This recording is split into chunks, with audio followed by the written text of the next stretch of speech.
Good evening, everybody. Still struggling to start on time, it would seem, but I am determined to keep streaming.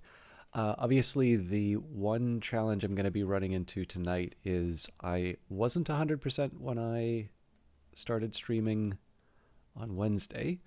That's still kind of the case right now, but my view here is that it would be good to get back on track with the streams in general, and then I can worry about I can worry about maybe particulars or getting the start time on time and so on. All of that will get itself sorted out over time. So thank you for your patience. I will do my best, but I was on the verge of saying, you know what, I'll just take it easy today, but let's do what we can.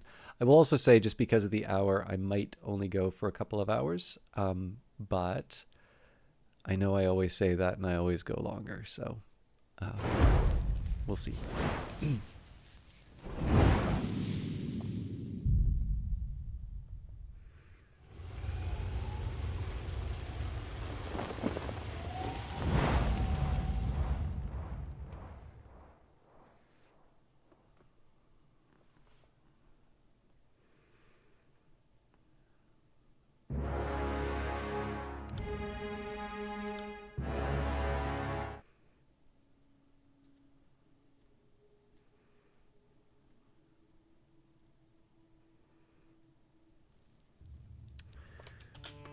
Okay, so at this, essentially we've executed the leader of Stalwart.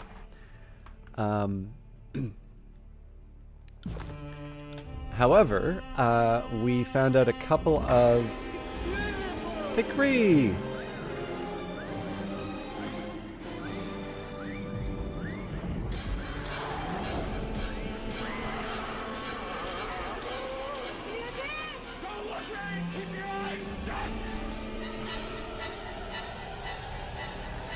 Always very nice to see you, and thank you for your continued subscription. Obviously, your presence is always appreciated.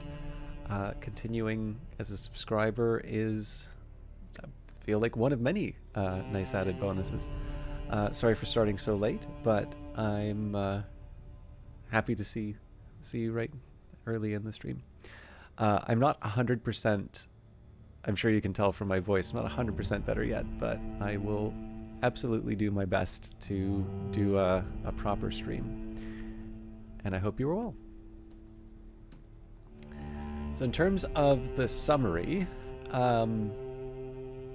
we finished off the Regent.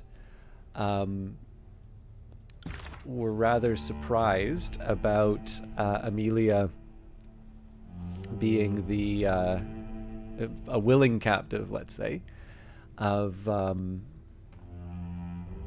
Steadfast, and I think basically the game is, well, actually I think it more or less says it right here in terms of ending the Edict of Storms.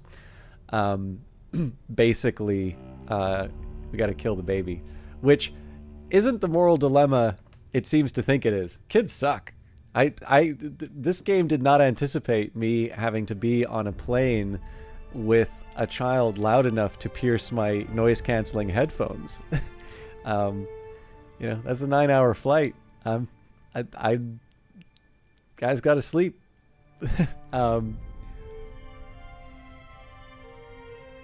So, I am interested to see what the other way around is for this, because I'm going to assume that I am not a representative player in terms of... Excuse me. In terms of my willingness to end the Edict of Storms through traditional ways. However, one question I did have is why do we particularly care about ending the Edict of Storms?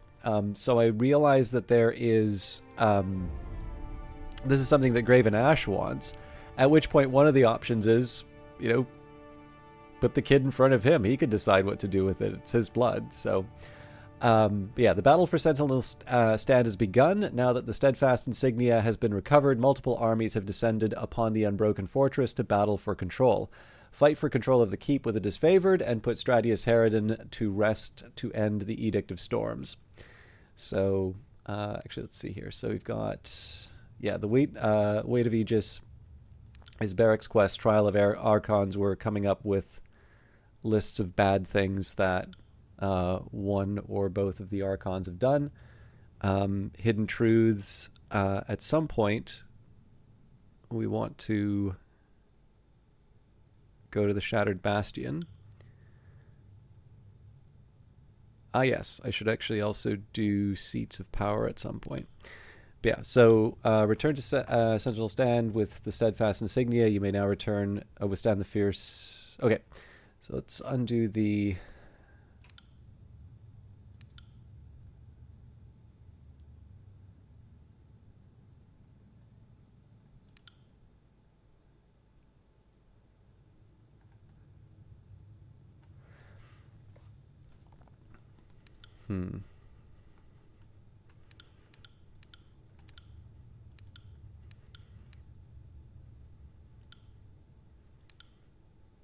Sorry, I'm just taking a minute here to see if I can find a little more information on...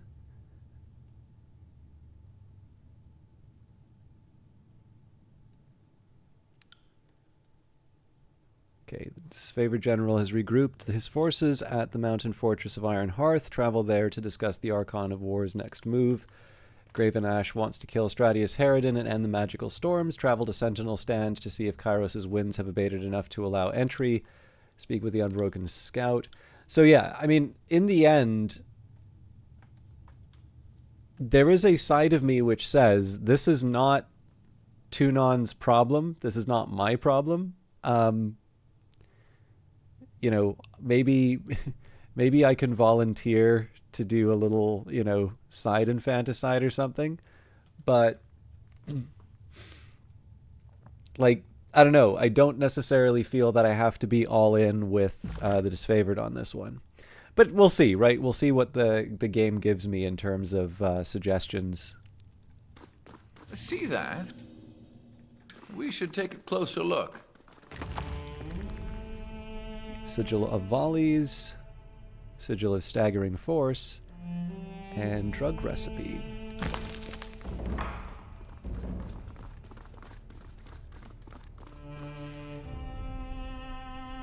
Blocking the doorway, Amelia regards you with eyes that brim with tears, yet blaze with hints of her father's grim resolve. She has armored herself in disfavored raiment to face you down. Stay away from my daughter. You will not have her. Oh no. Oh, by the Archon's mercy, don't let this be so. Barrett covers his face and howls softly. Did you know this would prolong the edict? We suspected that the bloodline would implicate my baby in Kairos' eyes, but I knew nothing for certain until this moment. She shakes her head. Don't ask me to interpret the Overlord's heartless design. I have no love for this edict, if that's what you're asking. It's torn a noble realm to pieces, fractured the pillar of their culture, and ruined countless lives. She releases a heavy sigh and hardens her intense gaze. But I have a responsibility to the people of Stalwart to preserve their heritage and leadership. My father and the other Archons destroyed this nation. She and I... Amelia glances back at the crib and then quickly focuses back on you. We can help put it together. What a naive notion. I had thought better of you, but this shows nothing but contempt for all that the disfavored accomplished and sacrificed in the conquest. How is this possible? Do you need me to draw it out for you? Because there are a few ways it can happen, and people get confused about these things. First, Verse lifts her leg above her head, but you cut her off with a gesture. My union with Stratius the Younger. Even in remembrance, Amelia doesn't shed her warlike resolve. He showed me kindness behind these walls, and taught me about Stalwart and the Tears, the culture and heritage that made these people the pride in the realm. He died in the 3rd year of the conquest. A disfavored spear pinned him to the ground he fought to defend, and he never rose again. Your daughter is the regent heir? Now that you've killed Stratius Herodin, she is. Amelia draws herself up and glares at you. She has nothing to do with Kairos or the Edict. You have no right to judge her on the basis of blood. The Regent remained in Sentinel Stand for her protection. The Edict was his responsibility to shoulder, not hers. She tips her head down in challenge. My daughter will not be another victim of Kairos' conquest. She has the blood of the North coursing through her veins, and no one has the right to take her life. So, our dialogue options. The child must die to end the edict, stand aside or share her fate. It must be done. What is one baby against the fate of Stalwart? Attack. The Regent's grandfather sends his respects. Calm yourself, Amelia. There must be another way. Another way? Demetrius shakes his head and scratches. Amelia turned her back on the Legion. The general has no place for the disloyal, no matter whose blood flows in their veins. All the same, if you can guarantee my daughter's life, I will return to Ash and submit to his judgment. She frowns, harsh as it may be. But that still leaves us with the matter of the edict. What could we possibly do about the Edict of Storms? Regent blood flows through my daughter's veins. Yeah, this is what I was thinking. Is like, isn't abdication an option? So apparently we need to be very intense on lore for it. So abdicate your line. As Regent Mother, you have the authority. You must merely say the words. Oh, quite right. Lantry licks the tip of his quill as he flips his parchment. And since the Regent Mother isn't of Stalwart and can't actually sit as Regent, that should, I hope, terminate the line. I ought not to show preference for how this part of the chronicle unfolds, but I'd rather title this chapter Legal Remedy than Infant Regicide if given the choice. Hope reflects in her expression for the first time. Is it truly as simple as that? A clerical formality to spare an innocent life? She huffs as much in surprise as derision. If this works, I'll owe you more than I can possibly repay. Here, the edict damaged this trinket, but you might still find it useful. I, Amelia, formally abdicate my daughter's claim to the regency of Stalwart, dissolving all titles, compacts, vassals, and holdings. We forfeit all protections and advantages given by the ancient bloodline. She pauses. Was that enough? I think we're about to find out. Be warned. If this doesn't help you, nothing can.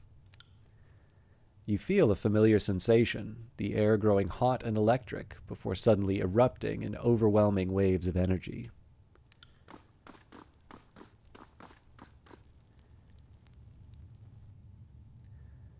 At first you think the force of arcane power dissipating is enough to carve the skin from your bones, a sensation you attribute to the Edict of Storms, but it cools just as quickly.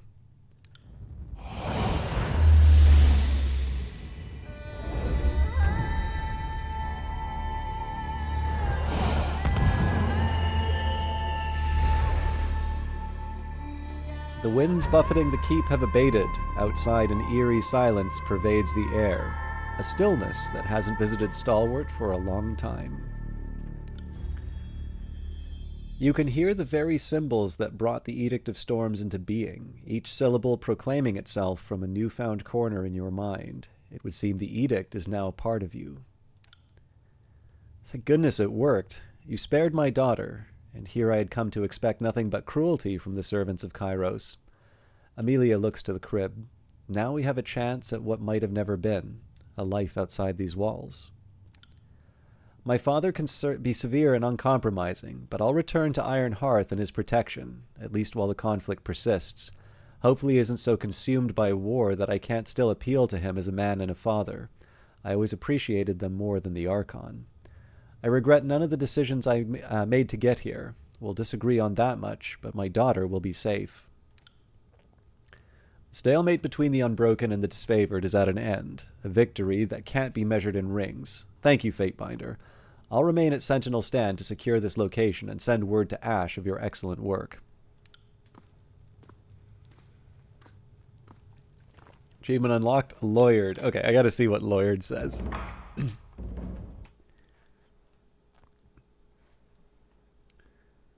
Lawyered, exploit a legal loophole to keep Amelia's baby alive. All right, I'll take it. I got it. The regent has always ruled from this throne and stalwart for the last 500 years, an unbroken bloodline that has survived through numerous generations.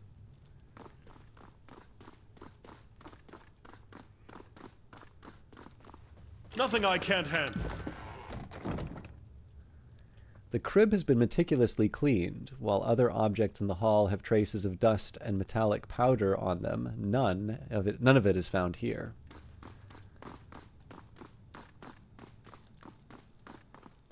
Sentinel stand is ours. The disfavored won't forget this honor.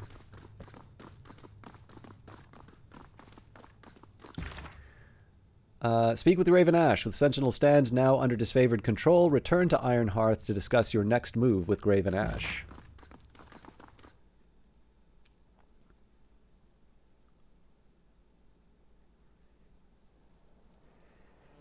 The keep is safe in our hands. Repairs are already underway.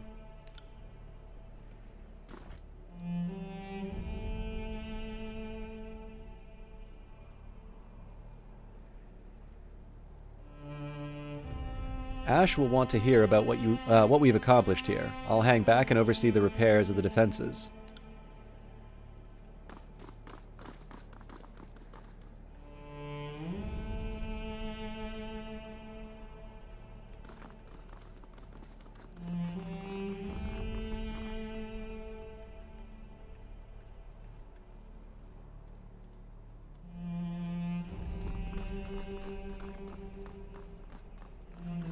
I don't think there's anything too special for me to interact with here, so...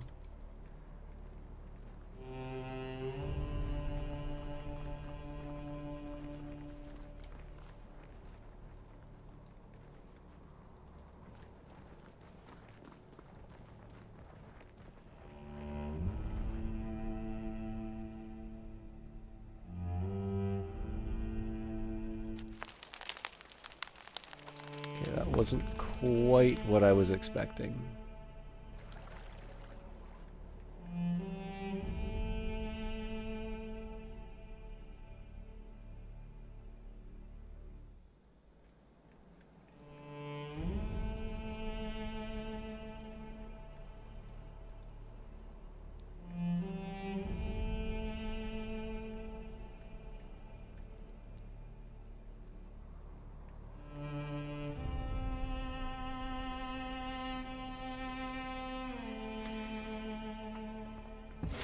There we go.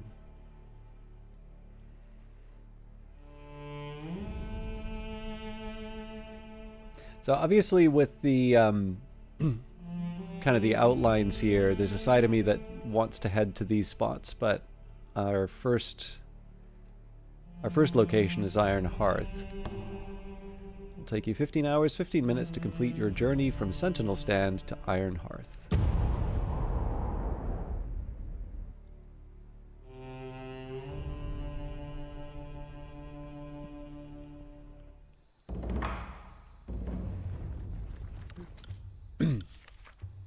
Received a missive from Sage L.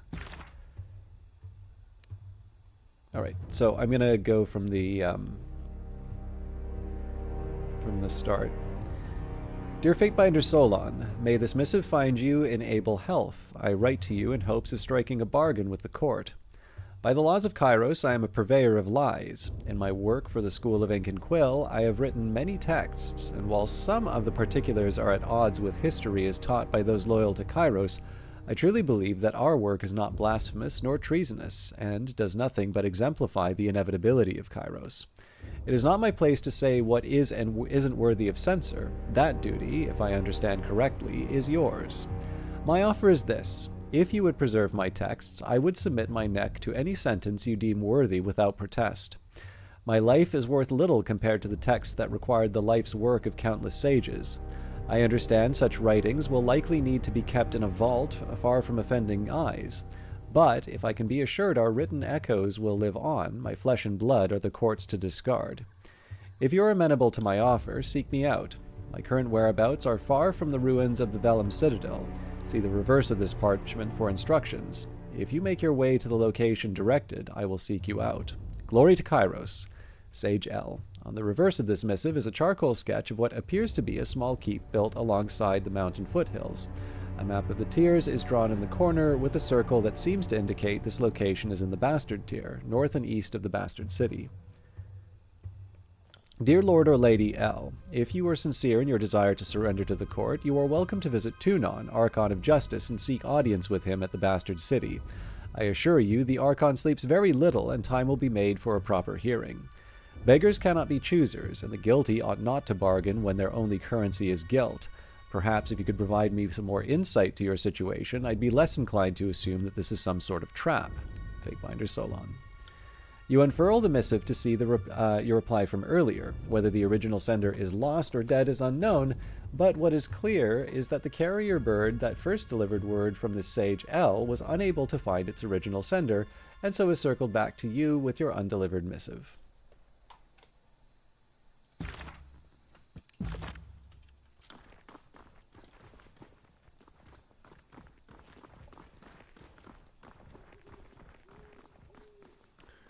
So I think at this point I'm willing to take a rest for Barrick's sake.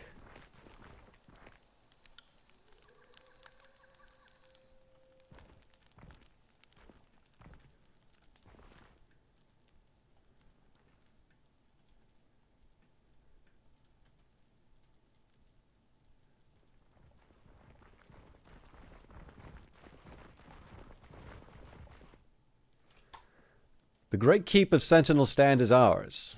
Oh, how I will relish tearing down every vestige of the Unbroken and burying the standard of that corrupt realm. This is a great victory for the disfavored. What's more, we are delivered from the Edict of Storms. My runners speak of you in glowing terms, though I instructed them specifically not to report on your deeds in too much detail.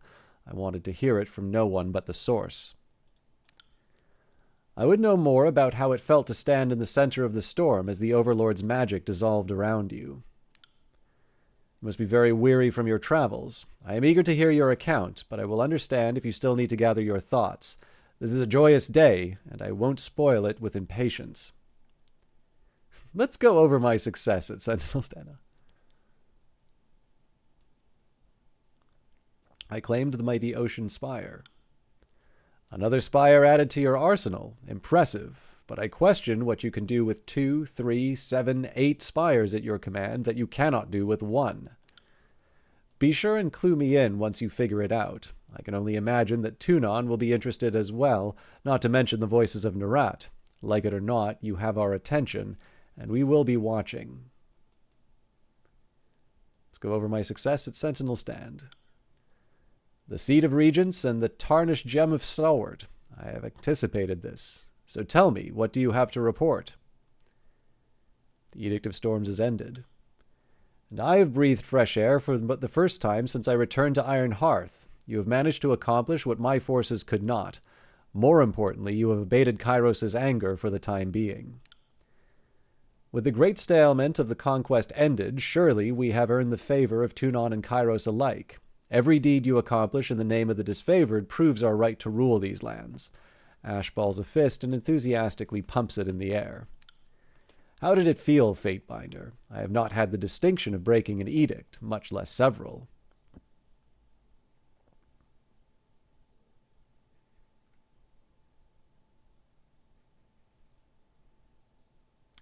I'm toying with powers of which I know little. Aren't we all? But in your case, I can respect your misgivings. The Overlord's magic is not to be meddled with lightly. Your actions at Vendrian's Well have caused us all to expect more than you were ever prepared to shoulder as a legal clerk. Living up to our admittedly high expectations will do more than merely get you through this war. There are greater things to come once the dust settles. Stratius Herodin is dead. That is gratifying to hear. The coward spent too long crouched behind the walls of Sentinel Stand and deserved none of Kairos' mercy. The Regent family was an inbred and corrupt line of failed rulers. They had neither the courage nor the grit to lead their realm to prosperity, as they demonstrated. Stalwart is much improved by their absence. So what are our next steps? I feel much improved. There is nothing else you wish to discuss? Nothing about my daughter? Ash furrows his brow and looks at you with some unspoken emotion. Let's talk about Amelia. You have seen her restored to my keeping. She is safe in Ironhearth, and in spite of myself, I am pleased to have her home. He nods and releases a heavy sigh. The tension in his shoulders lifts, if only for a moment. She is taken to her quarters and speaks not of what transpired during her long imprisonment. I've instructed her guard to offer space to rest and regain her strength, but so far she keeps to herself. She has not sought her father's counsel either. He frowns at this, deep in thought. Say what you would, then.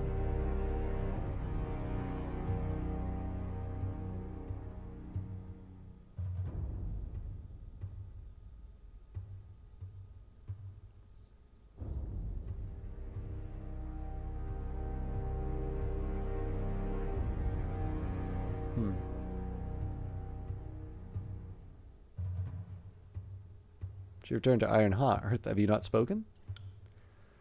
Naught but a short greeting. She took her meager belongings and fled to the castle with instruction that she not be disturbed. She looked well enough. Her armor was in decent repair, and she had only a bundle of clothes salvaged from the keep. Later, she summoned a trusted camp healer, who reported her condition as fair. The Archon's eyes widen, his face taking on a deathly pallor. I cannot.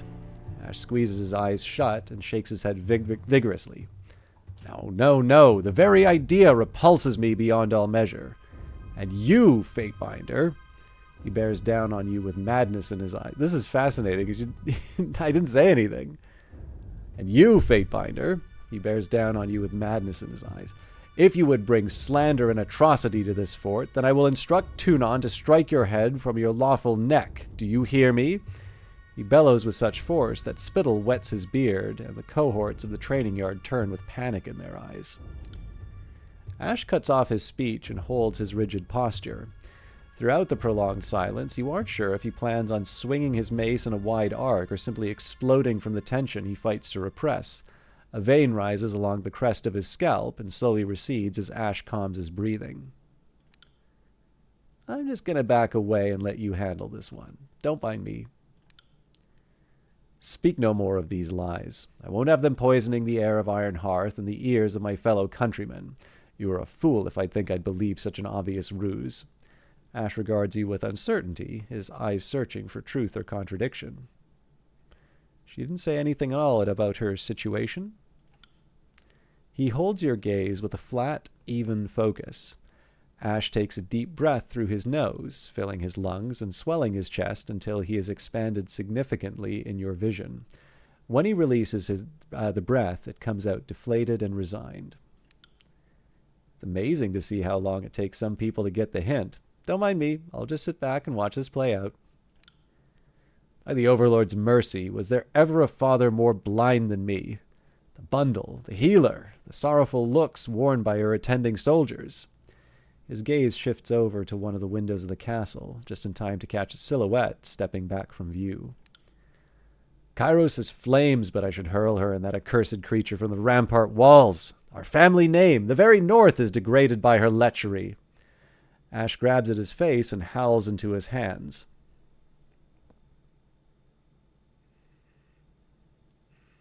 Would giving her a deserving punishment comfort you? Perhaps, but she is too stubborn to take a lesson from it. If she willingly soiled her womb with the offspring of a southern lordling, then no amount of flogging or degradation could change her heart. The wretched girl is still a member of my legion, but she has broken our bond as surely as if she had killed me. I've lost my daughter, and she must learn to endure a general in her father's place. In spite of my temperament, you have done as I asked. Amelia is returned, the edict is ended. Perhaps I'm too quick to blame you for the failings of my once noble house. A haunted expression overtakes the Archon, and the lines running down his face deepen with sorrow. It takes him several moments to blink again and shake himself back to his senses.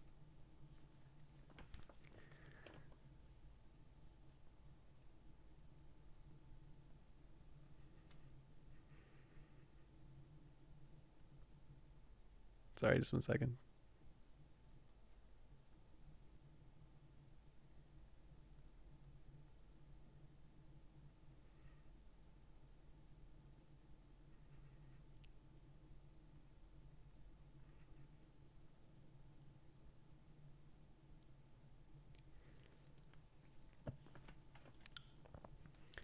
First things first. My soldiers reported on your activities in the Blade Grave. They saw what happened when you broke the Edict of Storms. The power of this edict flowed through you like the wind. No one could account for it, but I have my suspicions. You are becoming powerful, perhaps in ways I don't even understand. There's a connection between the edicts and what happened at Ascension Hall. I'm still putting the pieces together. I appreciate your honesty and introspection. Still, you walk a dangerous path. I would not want it to reflect poorly on the Legion. These are tools beyond the ken of people or Archons alike. Take care that you don't overstep your bounds. In Kairos' hierarchy, someone always notices. With that out of the way, let us return to the matter of the war. Our position in the tiers is strengthening by the day, but there is still work to be done. It's time to broaden our scope in this war. There are 2 regions of interest, and either of them would strengthen our hold on the realm. Lethian's Crossing is home to the merchants and the skilled forge-bound artisans. The Burning Library was the home of the all-knowing sages before Kairos reduced it to cinders. So both of these are interesting to me. This is actually one case where I kind of wish that I could see the details.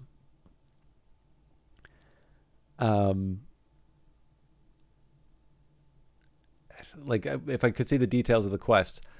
On its own, I would probably have picked Lethian's Crossing and the Forge-Bound Artisans, because I feel like that would help us with Barrick's quest, whereas the Burning Library would be one that I imagine is closer to the Sage.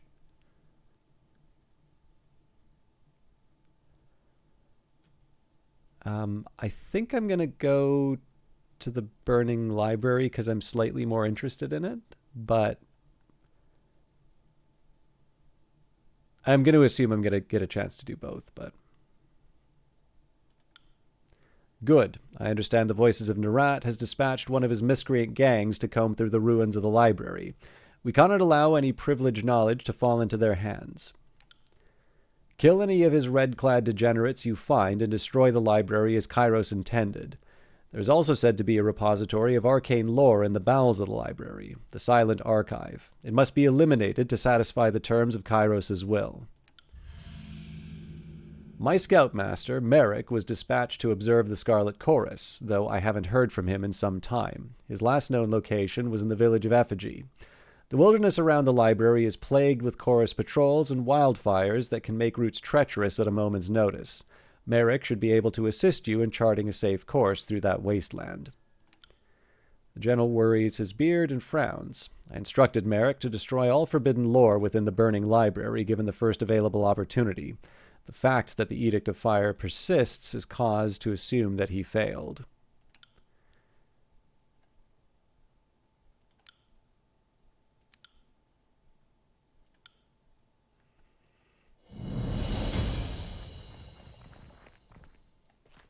Didn't appreciate that Varric was so close to a level up, so.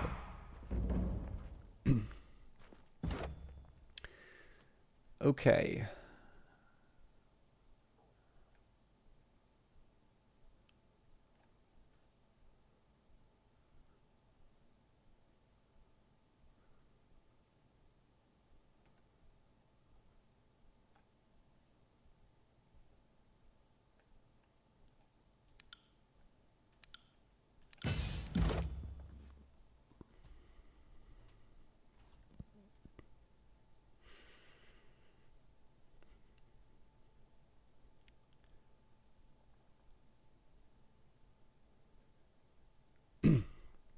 I do feel Wounded Defender seems like a good choice here.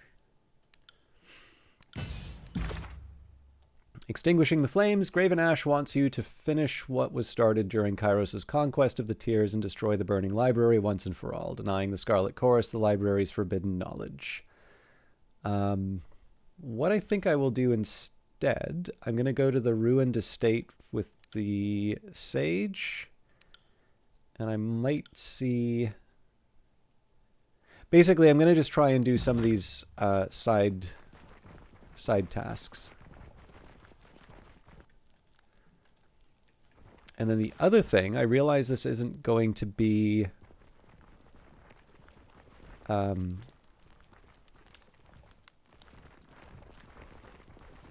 realize this won't exactly be the most stimulating section, but I kind of want to take some time to go through the different weapons and armor that I have. I figure what I can do here is I can sort of build up my arsenal, and then I can decide to, after accidentally finishing a game more than once. Yeah, that's what I do too. I don't actually like this tendency in myself, because I feel that there are better ways that I can do this, but I almost always act in such a way that I deliberately avoid doing main quests until everything else is done, to avoid exactly what you're talking about, Kree. And like I said, it's not something it's not my preferred way to play. It's just a way that avoids me like feeling frustrated that I missed out on something. Okay, but yeah, so in this case here, I'm going to try and equip... I think what I'll do is I'll do weapons first, then I'll try and equip people with armor, and then out of whatever's left over, we'll maybe start selling off some of the surplus.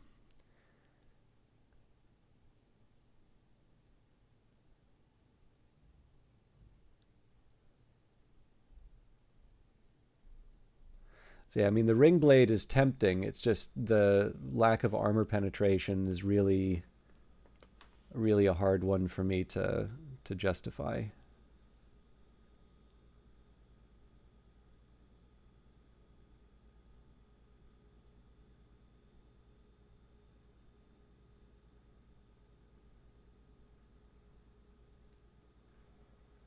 And then here we've got Staff of Boreal Frost.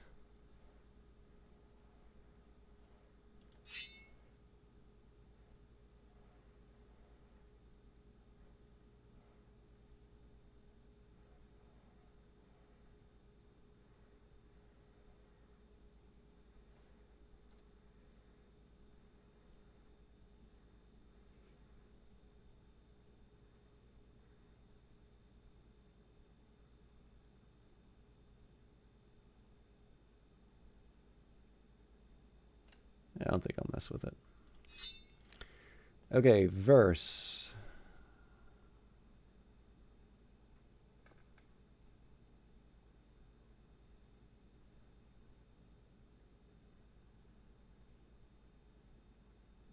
Okay, so Titan's Knuckle is an improvement over Glory.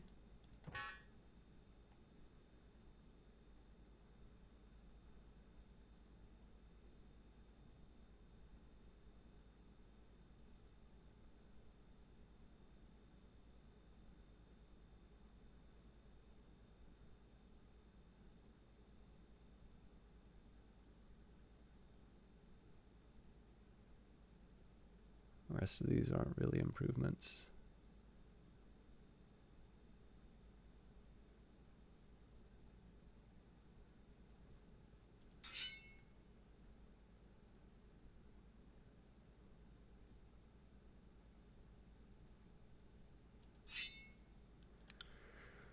All right, now Barrack's gonna be a bit of a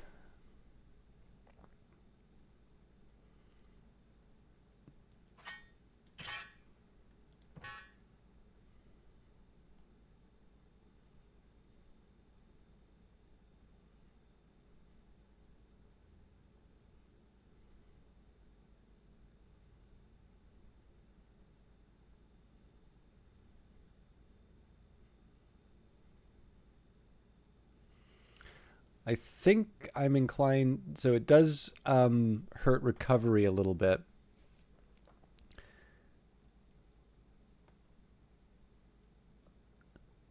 Yeah, actually, so one thing that's funny, this reminds me of this idea too, for some reason, Kree, but I was thinking a bit about how, like, so there are a couple of, it was really mod ideas that I had, and I was just kind of reflecting on how when I first played Skyrim, I was really caught by the fact that basically like the Civil War and all the other things in the game would sort of be on hold until I got involved. And there was just sort of this idea that like, well, I don't know, like it feels a little weird that the world's kind of putting itself on hold while I get my act together. And I'd sort of wondered about this kind of game where you take certain actions, maybe even you were presented with choices where you could really only have time to do one or the other, and you just have it's not necessarily a better or worse, but you have a different experience based on how you went through things. And of course, I now know better, at least as far as, you know, a game like this is concerned, where if you do that, effectively you are making a full game's worth of content, but you are effectively assigning the player to a, you know, a limited version of that. There's only going to be so much that that they can experience in any given round. And so as far as a value proposition is concerned, it's really hard to be able to say, you know, okay, we're going to charge full value for this game. And it's hard for me to say that like having the differences of the different quest lines are the sort of thing that would, you know, expand the audience. Now, you know, we also live in the age of the roguelike, so it's also fair to say that, you know, people do get some enjoyment out of playing the games over and over again. But it was kind of the indication to me where it's sort of like, okay, so this is why I don't see this idea very much.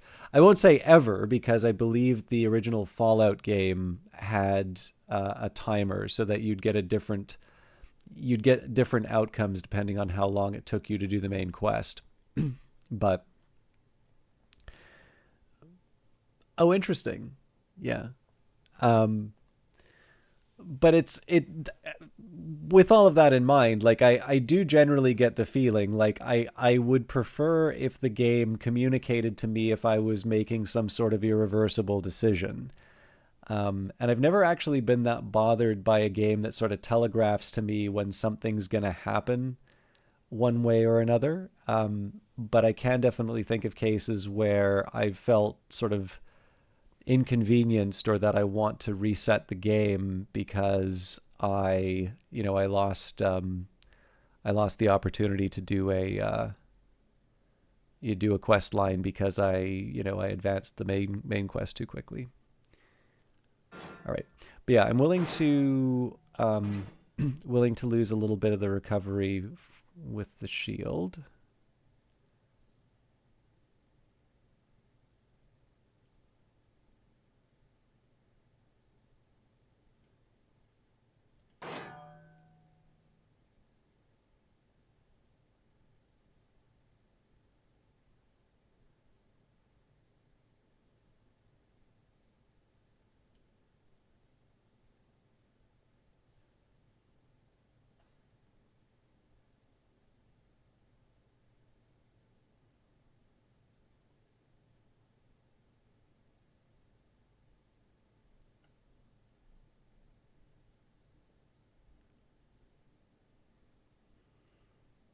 I think I'm willing to change it up a little bit.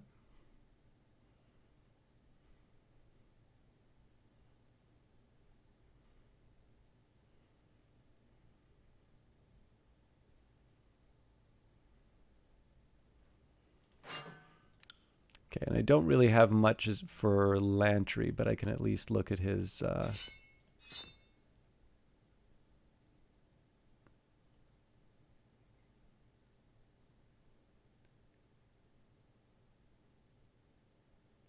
Yeah, I don't know. I think we'll just keep it as is.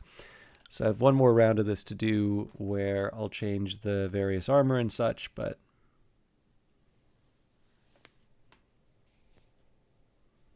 Sorry, just sipping some coffee.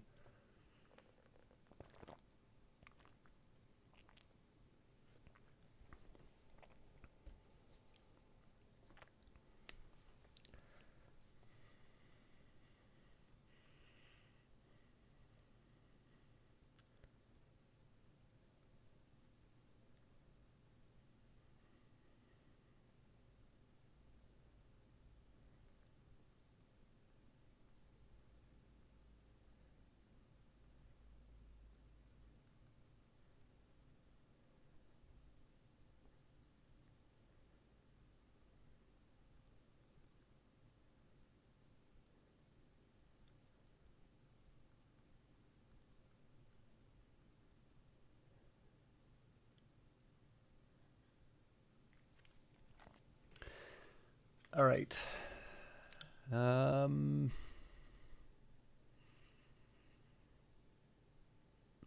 of the problems that I run into here, so I guess the easy one for the Fate Binder is to limit myself to light armor for now.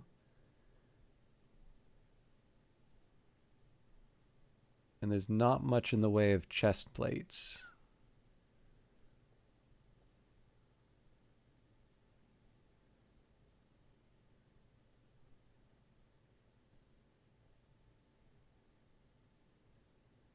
Okay, so scavenger leather gloves are an improvement.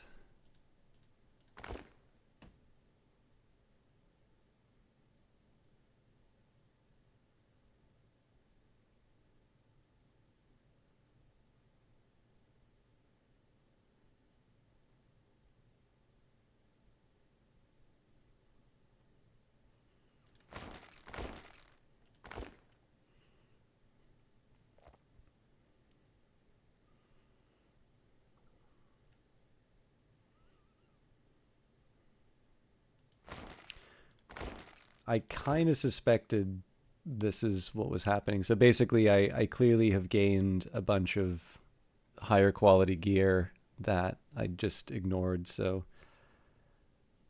this is why we're taking the time to...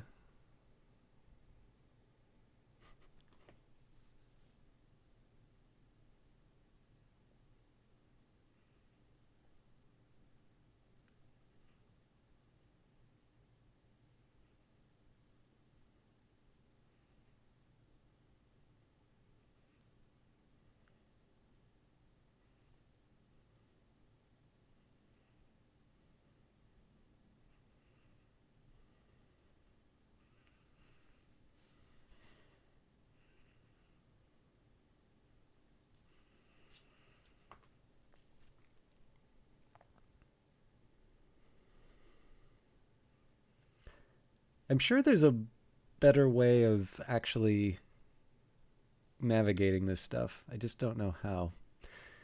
Okay. Not much in like, unless I want to switch to the heavies, no point in focusing on those. I could definitely handle the heavies. The other thing I kind of want to be careful about is if it says that it does lower unarmed DPS, that's not a thing for me. Excuse me. So I'm not... Oh, that works.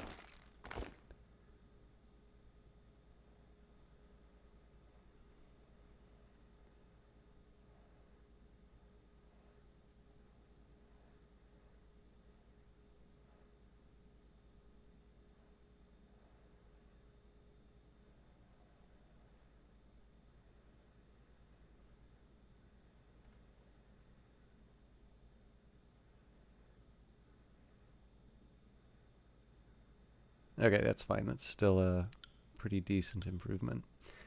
And Lantry.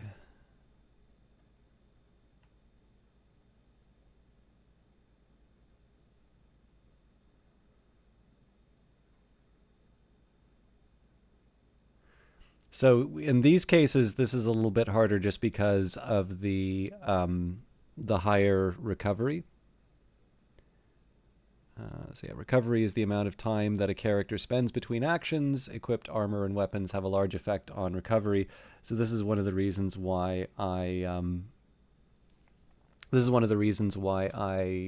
don't know, I wind up taking some heavy drops for some of the different items that I get, just because I don't want that recovery to go up. Because the problem that I have with this here, right, is that if it's just affecting DPS, I don't have a problem with that, right? If you have a very large amount of damage and a very small increase in terms of time, then then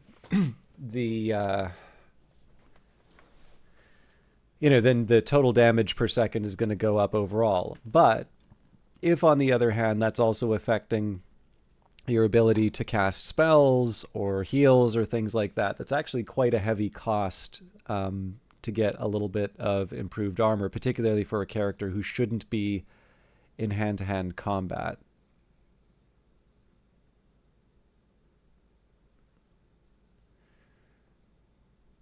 So all told, this means that Lantry's probably short on...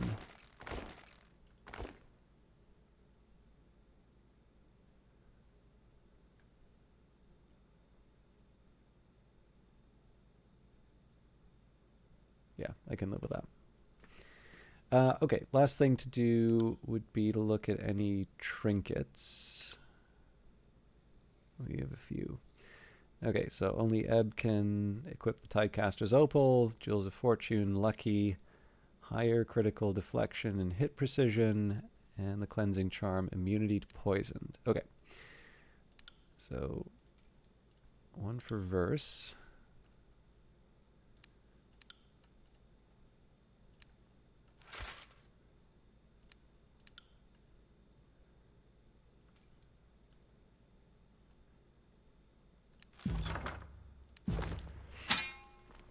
Right. Pleasure to see you again, Fatebinder. Would you like to see what we have to offer? So this is going to be a bit more about cleaning out the inventory, and mostly I'm going to focus on getting rid of duplicates.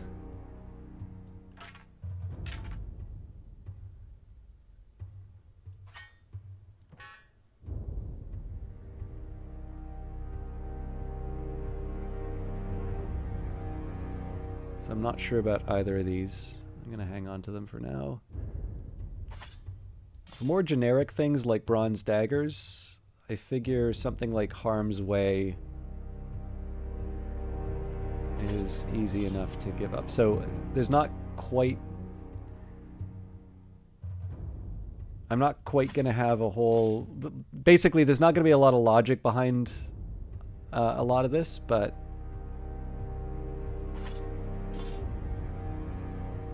Okay.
Like I said, very arbitrary in a lot of these cases.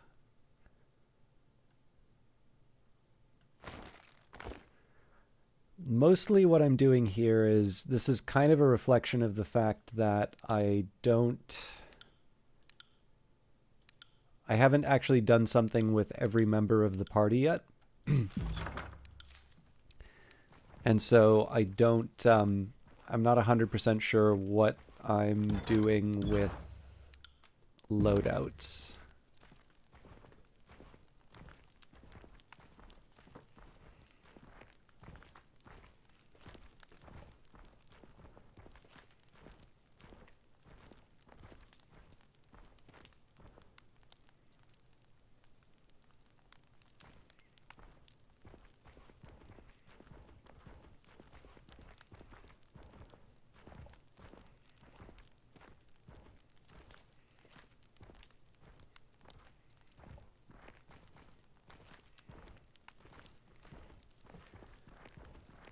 Okay.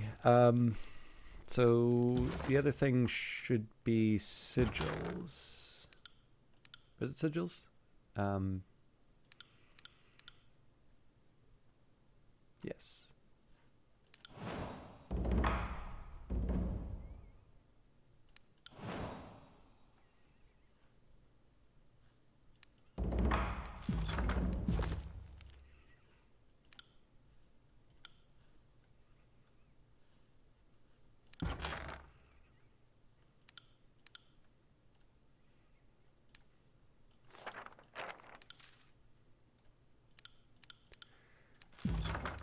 Okay, it's a start.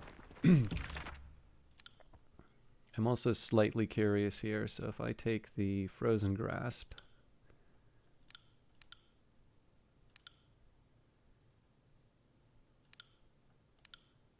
oops.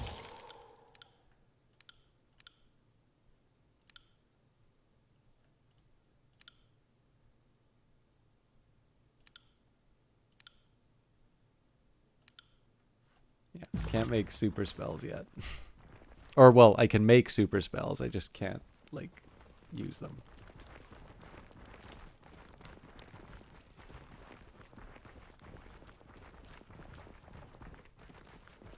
Sorry, I can't.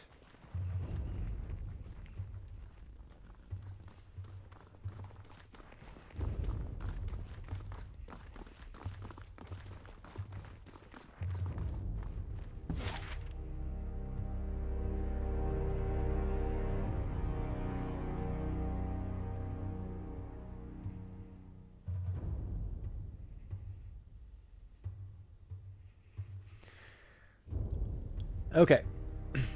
I'm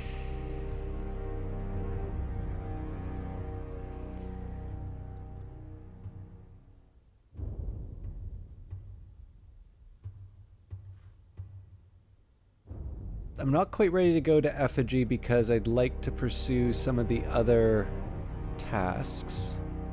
And I'm debating as to whether or not I should do the Sunset Spire first.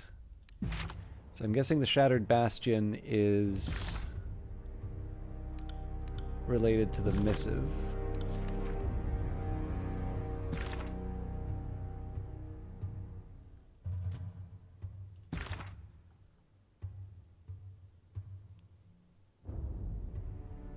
Yeah, you know what? We're gonna do a little exploration. So first of all, I'm gonna go to the Sunset Spire, and that's partly just me acquiring more stuff. And then from there, we'll go to the Shattered Bastion. Oh, hang on. Lethean's Crossing.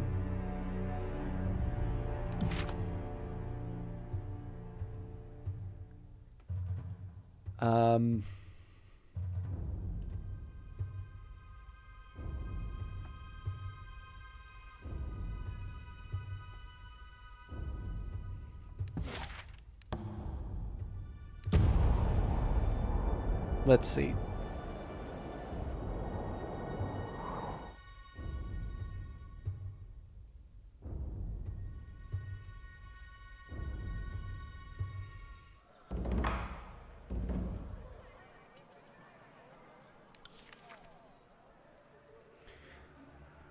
I think the only thing that I can say here is that I don't have a great motivation for going to Lethean's Crossing other than the fact that it just showed up on the map. So, okay. On the subject of the spires.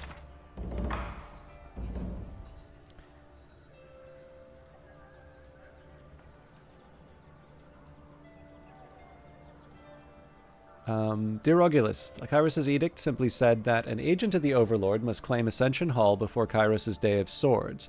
The only thing I consciously did was take charge of the battle to claim Ascension Hall. My claiming of the spire happened just moments after I felt the edict's grip release. The floor of Ascension Hall gave way, unearthing a glowing pattern buried underneath the chamber floor. Kairos only knows how long it's been buried under the tile. As for how I actually claimed the spire, it is perhaps a mutual bond. Atop the spire is an old structure, a twin-tined edifice. I'll include a sketch on the back of the parchment. This structure spoke to me in sensations and images, and it seems to respond to my presence in some limited capacity. This is what happened, as best as I can think to describe it. Does any of this sound familiar or bring to mind any old stories or rumors? Dear Solon, your summation is most fascinating. Thank you for sharing. You are certainly not the first to proclaim an edict. Many of us have been used to complete the casting of the Overlord's magic, and you aren't the first to break an edict, although that list of names is a smaller, more exclusive list. What's curious, though, living and recorded memory make no mention of someone who has proclaimed and shattered the same edict. In that regard, you are an anomaly. The bad news is the Archons know this and will be suspicious of this distinction. Along with this parchment, I have included the contact information of the Honorable Fatebinder Myothis, an old peer of mine, and perhaps the most knowledgeable in the court of matters on matters not taught to us by Tunon. Treat her with respect, and she will not betray your confidence. Best of luck, Solon. I think that things are about to get even stranger for you. Fatebinder Rogalus. The voices of Narat, fuel for the flame. Dearest Fatebinder, champion of Tudon's gavels, slayer of choirmen, we hope you recognize that we bear you no ill will. Who understands treachery if not the Archon of Secrets? We've always held the very highest esteem for the work of other specialists in the arts duplicitus. Make no mistake, dear Fatebinder, after your little performance at Vendrian's Well, and with such a flair for theatrical illumination, you have ascended in our estimate.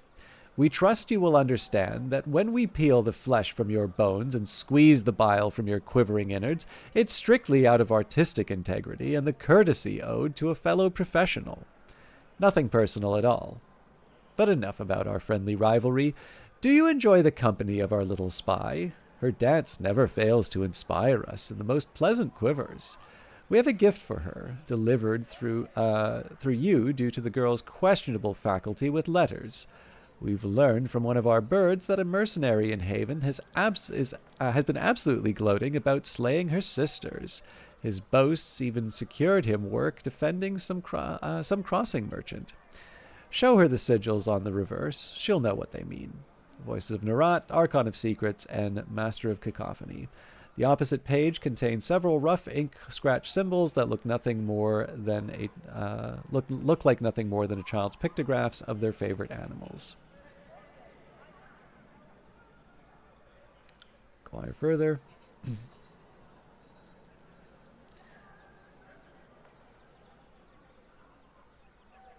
No doubt, Archon of Secrets, no doubt you intend your message to elicit violence and chaos. That's standard for you.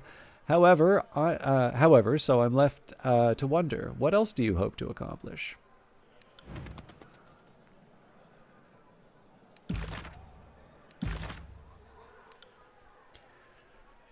All right. Voices of Narat provided you information regarding the identities of those responsible for the death of Verse's Scarlet Fury sisters. Help Verse track down the killers and attain some resolution. In his missive, Voices of Narat asked you to provide Verse with new evidence regarding the people that killed the members of her previous gang. Speak with Verse and discuss how you will proceed. I will do that, but only after I hear back from the Voices of Narat.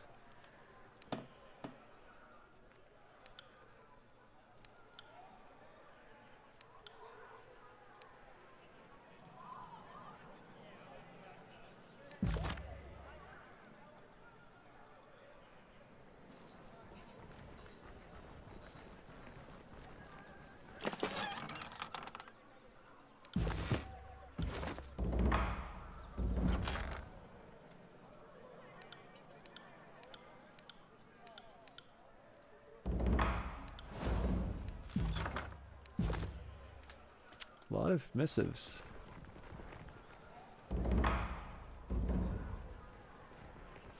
Yeah, no. Welcome to Lethian's Crossing, Fatebinder. All right.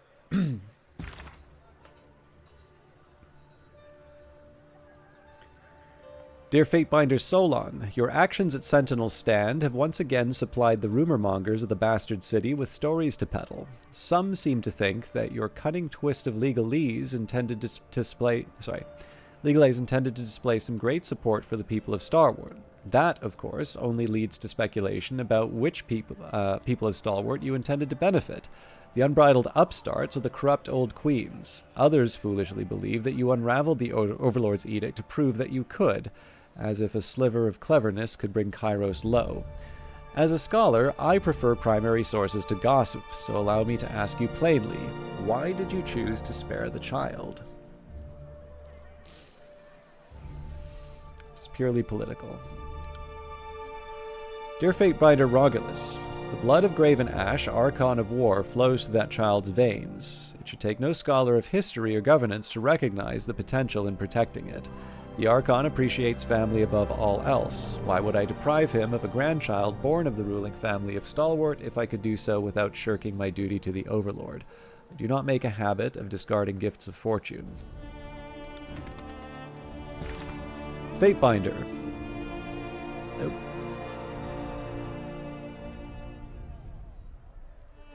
Fatebinder, you have proven your cleverness in the face of an apparently impossible choice. Would I have been so wise in the same situation? I cannot say. I know only that I do not envy your mission. I must urge caution, however. Some who watch your actions may be more alarmed than amused. Will they be able to convince themselves that the Overlord crafted the Edict of Storms with this loophole in mind? Or will they see in your choice an alternative that cannot be set to parchment? I hope you soon make an effort to join us at court in the Bastard City. I often feel that it has been too long since we last whispered of the darker corners of Terratus. You've experienced so many of them as late. Perhaps I can provide illumination. Callio. Quill in hand, you loom over a blank sheet of parchment. You have Binder Myothus's contact information in hand and contemplate your opening words. Polite introduction.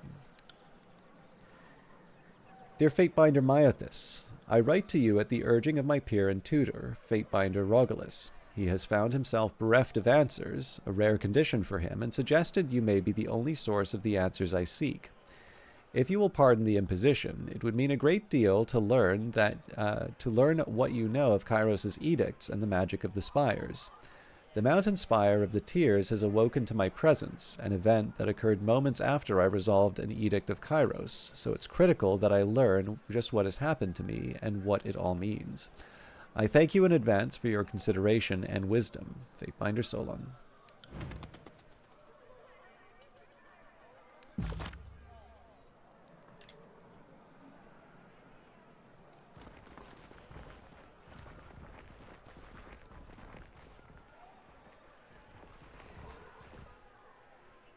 Good day, my fine friend. Could I interest you in all manner of provisions? There's no telling what may befall you on your travels. Could you tell me anything about this seal? I found it in Vendrian's well. I don't recognize it, but one of the other merchants here might. Between us all, there has to be someone who's seen it in their travels. Do you know what you have for sale? I know we'll find something you need. So yeah, I mean, again, this is where I probably don't do well with these kinds of games. Like, usually what I'll do is I'll just compare it to what I already have. And then knowing that I can use the money for other things, I'm like, you know what, this is more trouble than it's worth. And then I just move on to the next thing. Now, I did notice...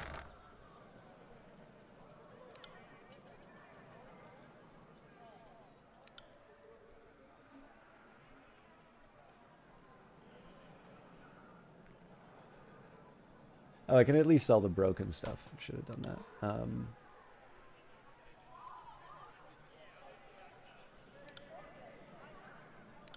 It looked like it was a parchment of some kind.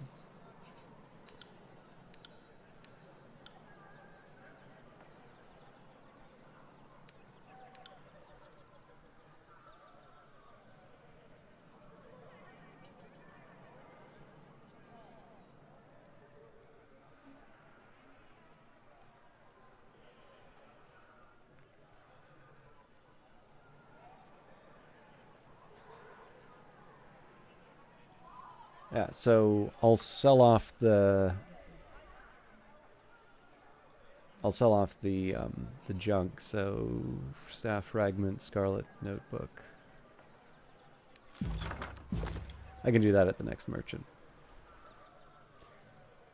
And you know the law. These products are contraband. You're not allowed to bring them into or sell them in Lethian's Crossing. Fatebinder, your assistance, please. I need your help before this brute takes my belongings. What's the issue here? It's robbery. That's the issue. This soldier stopped me and is going to confiscate my goods. I need you to adjudicate. You know the situation is not that simple, Laurent, but if you wish to petition for, adjudication, I will present my case to the Fatebinder. I am an enforcer of the Archon of Justice. Once invoked, my ruling is final. Are you sure this is what you want? I will abide by your decision, Fatebinder. What is your grievance? We merely wish to sell these items here in town. The goods themselves are not against the law, and there is nothing wrong with them, but Alice is trying to confiscate them. Why are you threatening to confiscate this man's goods? He is attempting to bring goods obtained from illegal sources. We do not allow Coruscant products to be sold in Lethian's Crossing. This policy is well known. You should not be surprised that we are taking his goods.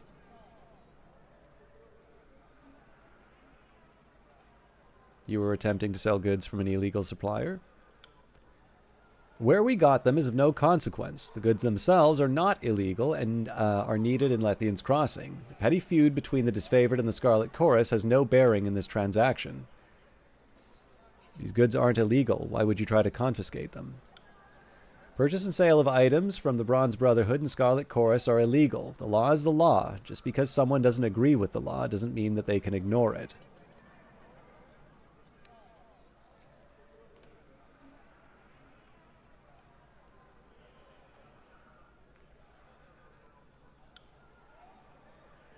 Ready to make my decision. Do either of you have anything else to say? These goods can benefit the people of Lethian's Crossing, and it will be a waste to destroy them. We should be allowed to sell them here. These goods were obtained through illegal means. They should be confiscated. They are breaking the law. Everything else is irrelevant.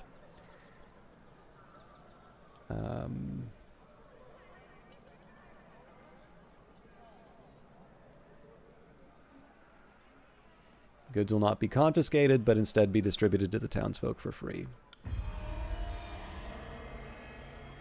But Fatebinder, how can this be? We agreed to stand by the decision, Laurent, and so we shall. The Fatebinder has spoken. Move along. It's a shame that such blatant disregard for the law is allowed, but I swore to stand by your ruling. So be it, Fatebinder. I didn't 100% agree with the choice. Like, I don't think it gained me anything. I didn't 100% agree with the choice, but the idea that...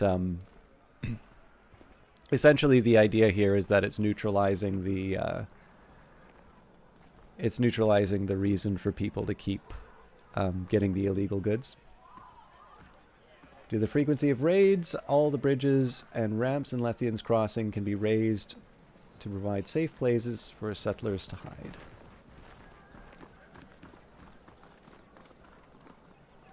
Please leave me be.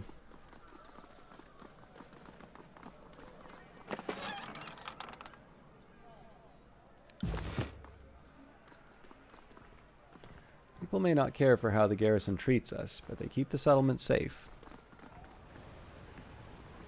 Okay, so there's a room for me to check out there.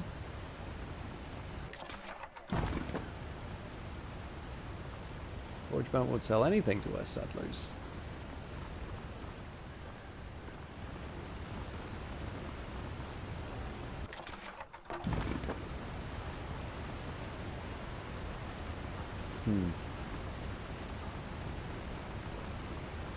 Good day to you.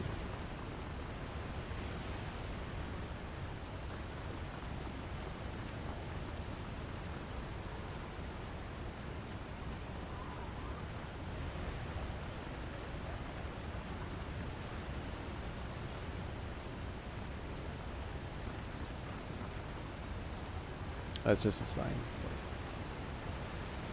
So I'm not quite ready to... definitely get some loot. I think I'm quite ready to go across the river yet. I'd like to try and see everything on the left-hand side of the map before exploring too much further. This is a junction point for 2 waterfalls that pour over the top of the old walls.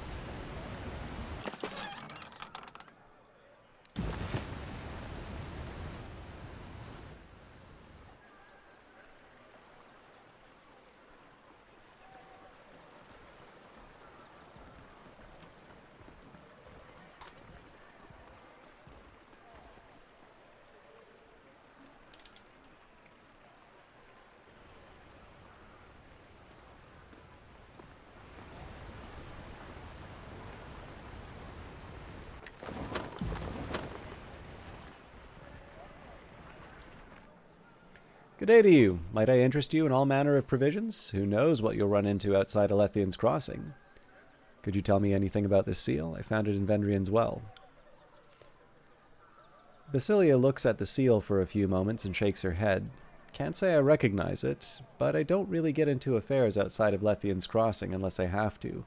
Huracan Bronze might, though. He seems to be well-traveled.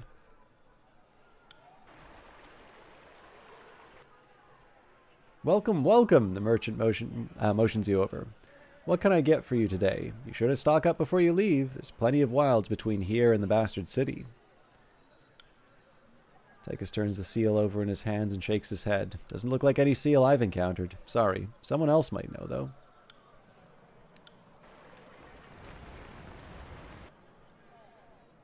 Greetings and salutations. The jolly merchant greets you with a smile and a clap on the shoulder. And welcome to Lethian's Crossing, home of the best merchant in the entirety of the tiers. He pauses and winks. That would be me. And you are the Fatebinder. I would recognize you anywhere, and with a list of deeds as long as yours, I'd be surprised if there was anyone left in the tiers who didn't. You ended the Edict of Storms at Sentinel Stand Keep, didn't you? Now, there's a tale people will be telling for years to come. I've been a merchant far more years than I care to think, and in all that time, I've never heard people tell stories about someone like they do about you. Huracan Bronze at your service, he bows. What can I do for you? Could you tell me anything about the seal? I found it in Vendrian's Well.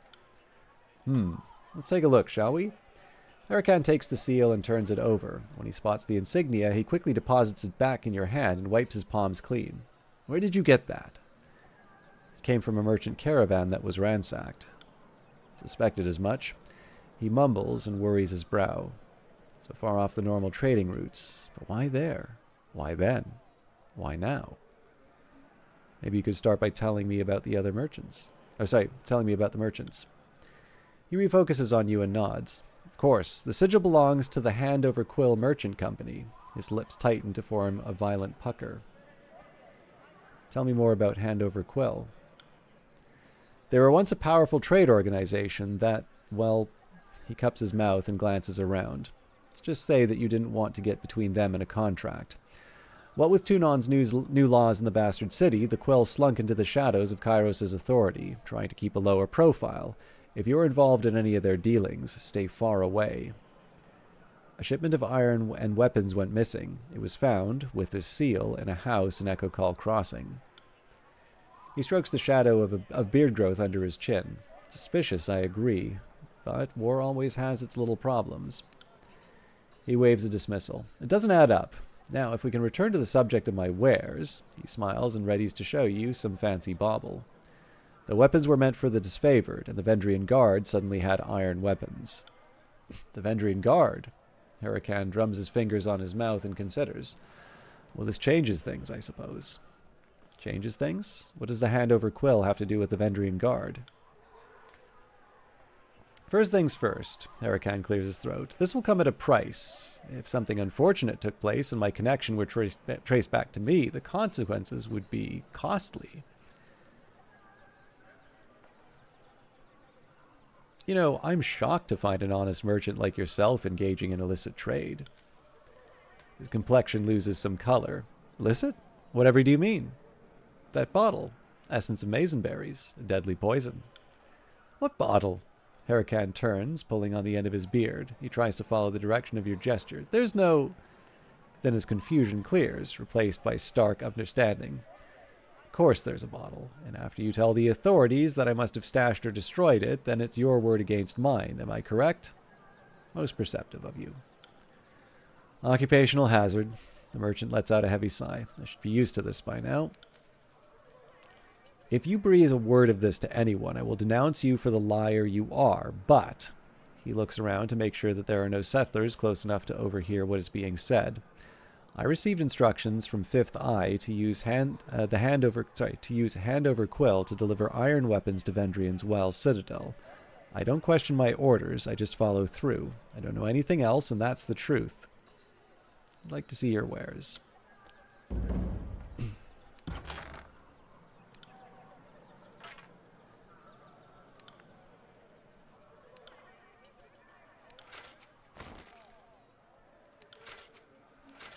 I figure at the very least I can get rid of the garbage.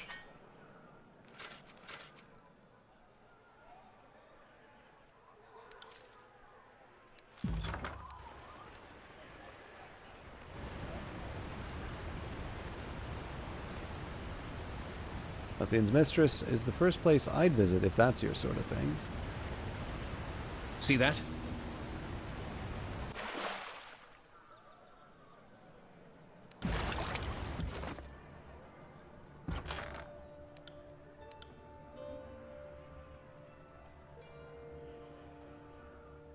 Frost shackles are an impediment made for short-term prisoners. The cold air and volatile magic in their forging are intended as deterrents for notably cruel guards.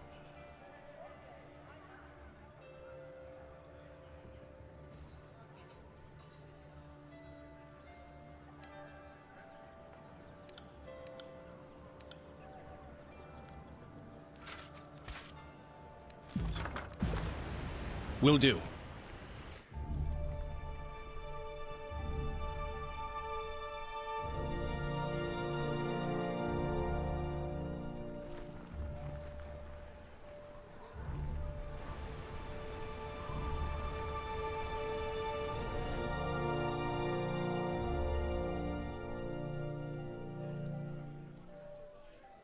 Welcome to Lethian's Mistress, my lord. Please come in and enjoy. Wait a minute. What kind of establishment is this? What a pleasure to see you in my establishment, Fatebinder. It is always an honor to entertain someone of your standing at Lethian's Mistress. If you have need of entertainment or company for a short time, then we look forward to fulfilling those needs. How may I and my entertainers be of service to you? Tell me more about your establishment. Lethian's Mistress started as a safe place for people to come and drink in secret, but eventually it evolved into a gathering place where drinking and, her eyes twinkle as she considers her words, it evolved into a gathering place where drinking and fornication were both common activities. Everyone needs a way to relax, and I provide one for them. What brought you to Lethian's Crossing? I was one of Lethian's mistresses, of course, and where Lethian went, so did I. She's very adventurous and not really the type to settle down. I may not have gotten all of her attention, but I did end up with a nice business, and I've been very comfortable. And if I had to share her with various men and women around town, I was willing to be generous with her time.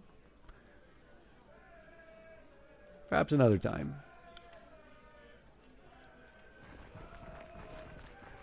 Sometimes you don't need to pay to keep good company. I think that guy talking to my Gordon with Lord Ikish, liked me. He smiled at me. Good drink is hard to come by. This one isn't great, but it isn't terrible. That's good enough for me. People actually use these things? Good evening. The tall, thin man smiles as you approach. Welcome to Lethian's Mistress. My name is Gallum, and it would do me no end of pleasure to serve you today. Tell me about yourself. How did you end up here? There's not much to say, really. Gallum muses quietly for a moment. I am from the north and was traveling with a performing troupe when we were beset by bandits near Lethian's Crossing. I was injured and lost consciousness, and when I came to, Mistress Sophia was nursing my wounds. The rest of the troupe died in the fight, and I had nowhere to go, and so the mistress offered me a position. She knew my performing skills would come in handy. It's the best job I've ever had. Well, now you have a reason to stream Tyranny. What can you offer that others can't? If you want the ground to move and feel the walls tumbling down, I'm the man for you. I will give you the Earthshaker's delight, and trust me, you will never want to hire another performer again. Maybe later. Look at him. He's definitely my kind of man. If you get a chance, feel his pecs. They're like granite. Welcome to Lethian's mistress. The large man flexes his enormous biceps, his charcoal skin glistening in the light. What can my lord do for you? Do you need company today? Tell me about yourself. My life story? Sorry to say that it's short and boring. I had a happy childhood. Nothing bad ever happened. I grew up to be big and strong and never had any health issues. I approached Mrs. Sophia about a job because I like what and who I get to do here. What can you offer that others can't? Everything and more, Lord lets out a hearty laugh. But my specialty is the Vendrian swell. Let your imagination run wild. It's even better than that. I will return. Good day to you, traveler. My name is Timo. The dancer greets you while slowly gyrating her hips suggestively as you approach. Her eyes flash brightly and she smiles, moving her hands in a welcoming gesture. Are you in need of a companion? Tell me about yourself. Timo dips her head demurely and looks at you coyly. The past has no interest for me. She speaks in a calming, dulcet tone. I like to think about here. She points to a spot between her breasts and slowly traces her finger down the front of her body. Now. What can you offer that the others can't? Timo's mouth widens into a smile, and she puts her hand demurely to her lips. She leans forward, motioning with her other hand for you to move in closer. I will perform the Oathbreaker for you. She whispers the words, the heat of her breath caressing your ear. I could make a sage give up his books if I wanted. Talk to you later. The young woman smiles, her eyes widening with innocence. Welcome to Lethian's mistress, Fatebinder, she says, blushing slightly. My name is Zodica, she giggles. Are you here to teach me the ways of the world? Tell me about yourself. Zodica's face blushes bright red, and she turns her head, covering her mouth with her hand. Me? She asks quietly, her voice shy. Why do you want to know about me? I'm a simple girl. I know nothing of this world or my place in it. She looks into your eyes. Are you here to teach me? What can you offer that the others can't? If you would spend time with me, I'll play novice sage in the burning library. She steps closer, her breasts brushing lightly against you. I'm lost in here, Fatebinder. If I don't behave, I'll be punished. She exhales lightly and looks around. Do I need to be punished?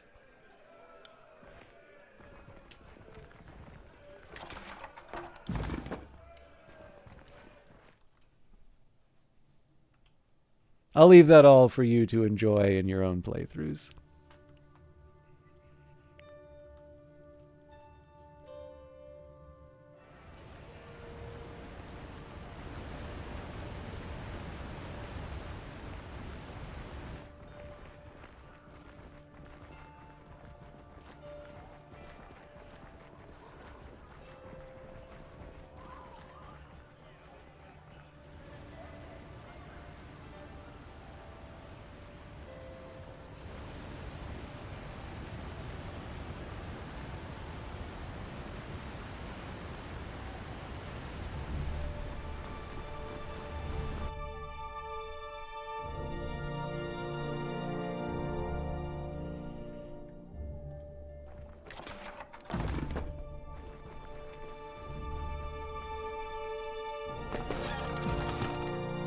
Greetings, Fatebinder. Sorry, I'm not interested in whatever you're selling. If you want to talk to someone, talk to my brother.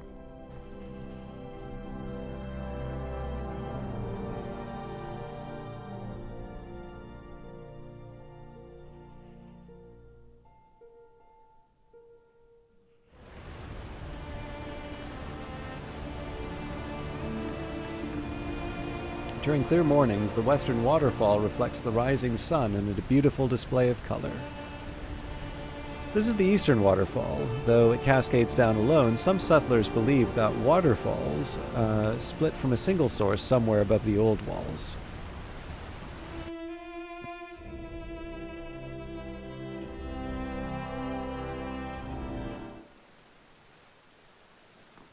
So this seems like a full-on dungeon. There's an eerie glow of unknown origin coming from the depths I'll of be this your pit. shadow. I'm not quite ready to go for a full dungeon yet.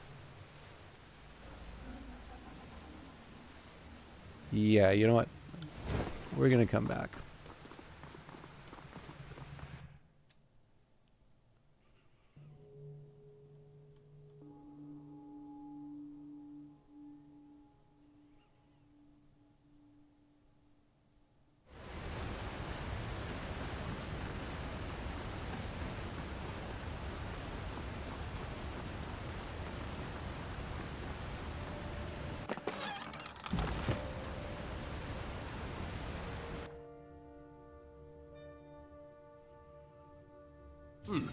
Have a look here.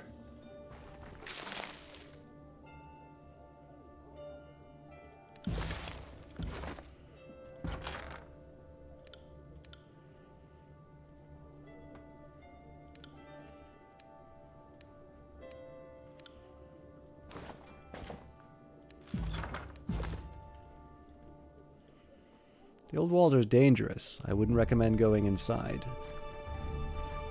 It's a fine day as long as you don't think about the armies beyond the horizon or the bane lurking within the old walls.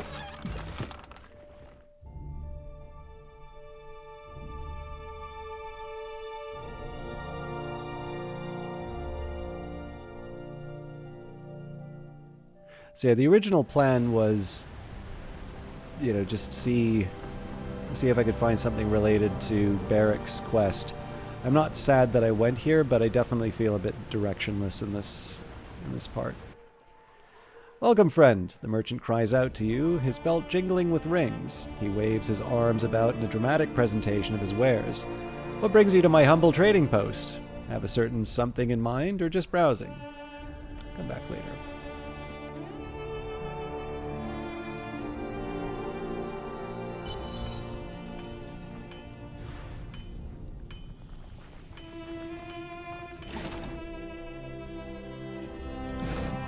Ah, got it.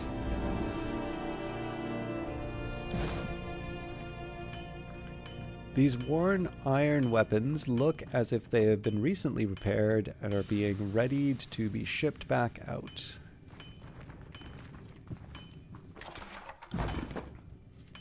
The army's newly made by the forge bound. It is still warm to the touch. It's hot. Don't touch it. Ulanus surveys the room with an air of superiority. He addresses you without making eye contact. Is there something you want? What do you do here in the forge? I keep things running smoothly. Upkeep, mostly. He smiles coyly. I'm also second in command to Lohara, so in case anything ever happens to her, I am here to take charge. Is there a problem? His eyes carefully watch Lohara as he answers you. Yes, but these are forge-bound matters. Nothing that concerns the High Court of Tunon, I can assure you. A muscular woman stands upright from her forge and turns to look at you, the light of the fire playing across her face, making her eyes dance dangerously. A toothy smile breaks across her mouth, the only bright spot on her soot-stained face. Do you kill with your left hand or your right? Why not both? She rubs blackened palms together, eyeing you expectantly. Normally I can tell at a glance, but you're a little harder to read.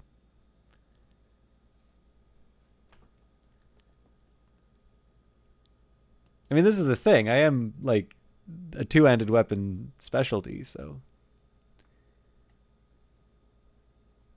Is that how they say in your hometown? Say hello in your hometown?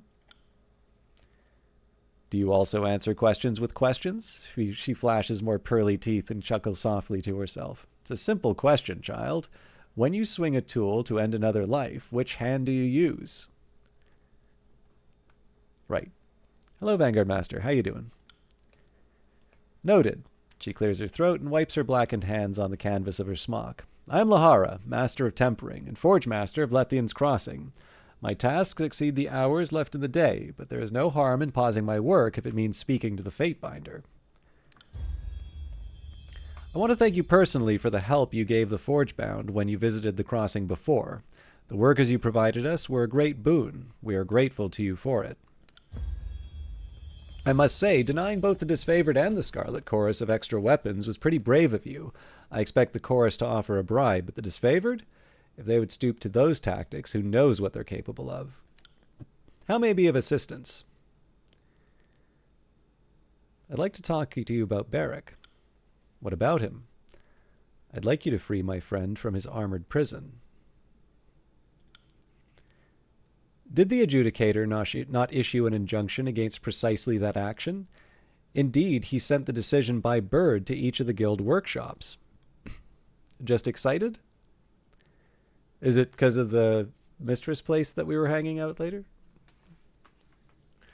If you merely look him over, that's not exactly against the adjudicator's decree. That was his decision. Now I'm deciding otherwise. As Fatebinder, I speak with the Archon's voice, or I have the utmost respect for the work of your guild and would do nothing to jeopardize its standing with the Overlord.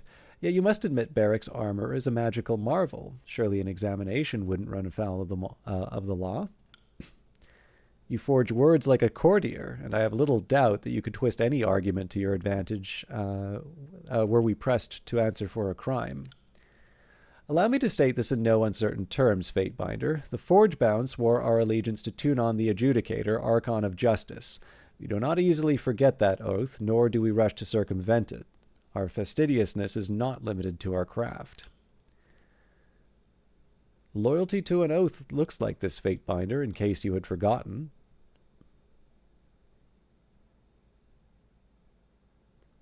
I don't suppose you know any skilled smiths who lack your ironclad sense of loyalty. Behind the obscurity of his helm, you can hear Barrick grinding his teeth. You ask me to be an accomplice to your crime? There may be an individual who can help you. Rumor has it that there is a mage-smith of some manner in the Stone Sea. By all rights, she should have been killed, so I assume that she's worked out a deal with that glowing green bastard Narat. I cannot provide you with a name, but you might ask around Halfgate if you have the misfortune of being in that area. I appreciate it, Lohara. Goodbye, Fatebinder. As far as I'm concerned, this conversation never occurred.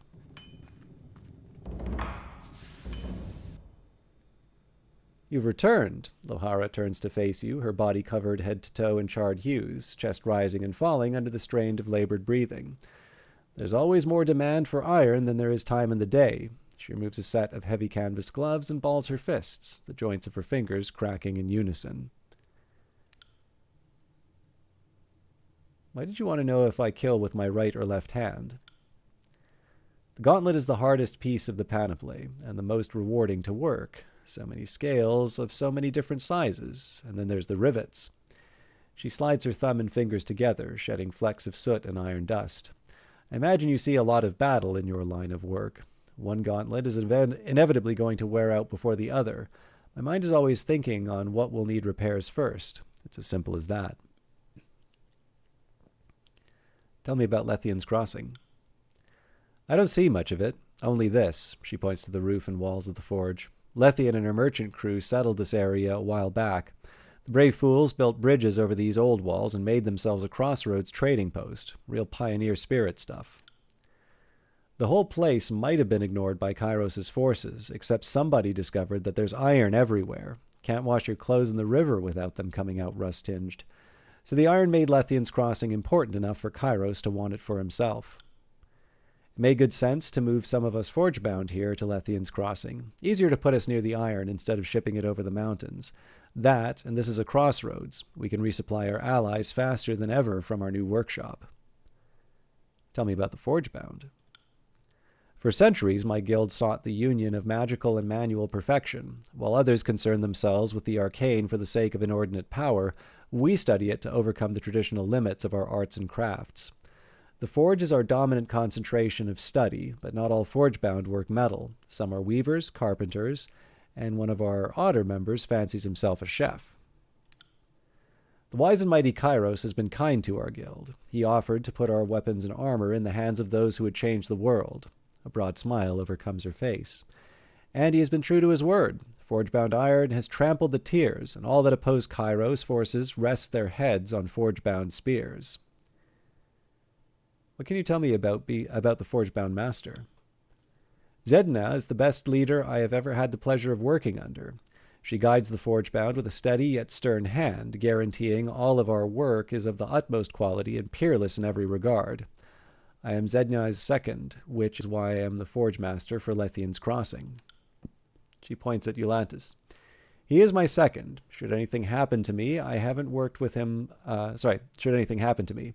I haven't worked with him long, so I don't know much about him or the true long-lasting quality of his work, but he was appointed by Zedna, so he must be good at what he does. Can you make me something magical? No, she smiles and shakes her head. But almost everyone asks. Relics of arcane power must grow into themselves. They are never made from nothing. She points her finger in the air and smiles. What I can do is use my magic to swing my hammer with perfect precision, or work a cantrip to handle molten metal with my bare hands. We can build artifacts of exceeding quality and refinement, but they must be used in great deeds to grow into relics of power. That is why we seek to put the works of our forges into the hands of the greats. True legends require the alliance of sword maker and sword master. Why make weapons if you could kill your foes with magic? Why walk if you could pay porters to carry you? She shakes her head with a huff. We have ways to protect ourselves from those who would abuse us, but we study the arcane for purposes of building, not destroying. We leave that to others. They can take our implements and use them to sow chaos if they choose. I would rather take chaos and force order on it. How exactly does your magic help make things? Our most important rituals bind the crafter, tools, and materials into one entity? She cracks a nervous smile. Close enough. In my own work, the forge bind draws the whole of my senses to the edge of the blade I'm tempering. I can see the tiniest notch or touch my finger to the blade and feel the razor sharpness without breaking my skin. Such perfect execution of art has its costs, of course. Once heart and lungs become linked to flame and hammer, a dropped hammer could lead to a stopped heart. Most of our members die in the throes of their work, killed by a distraction or a simple error. She blushes. We lose a lot of apprentices. Let's speak of something else. Tell me about the disfavored. The disfavored have treated us as honored guests. We are given privacy, autonomy, food, and protection.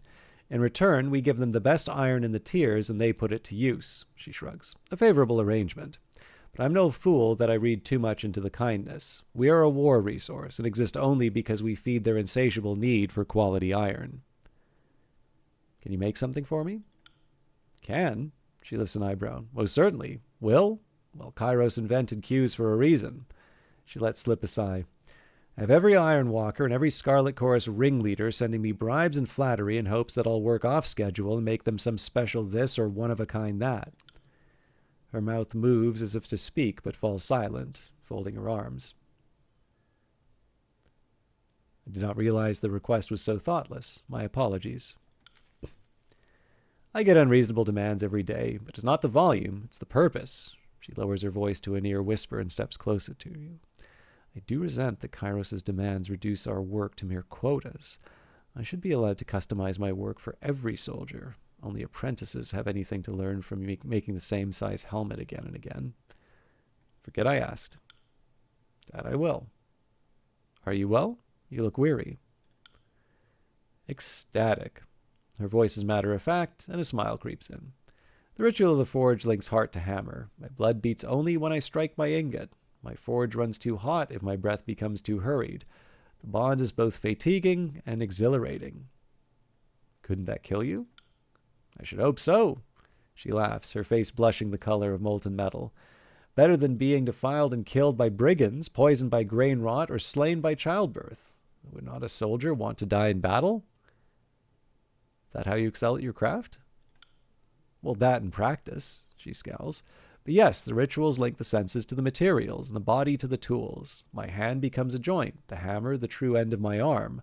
I feel the heat of the forge as if it were the weather of the room. Under such circumstances, true focus can emerge. Fascinating. Let's speak of other matters. I must be going. All right. So we've got a little bit of progress. Actually, very popular with the Forge Bound.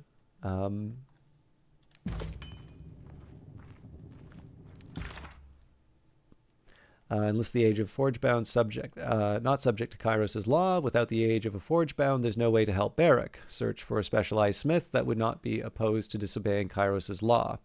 With wealth and influence, you may be able to hire a loyal smith and provide them with a forge at which to work. An awakened spire might be the perfect location for a smithy. You've heard of a mage smith at the Stone Sea that works outside of Kairos' law. She may be able to assist you. So, as expected, Lethian's Crossing did wind up giving us a something to. Oh, excuse me.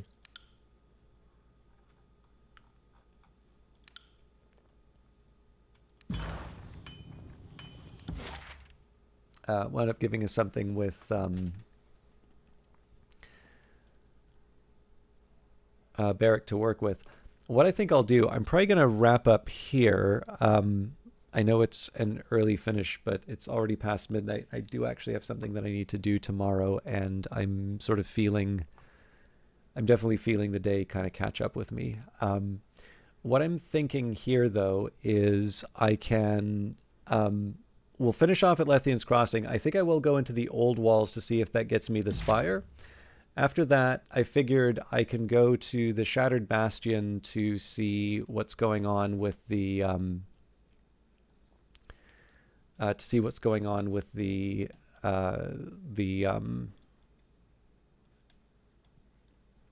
Sage.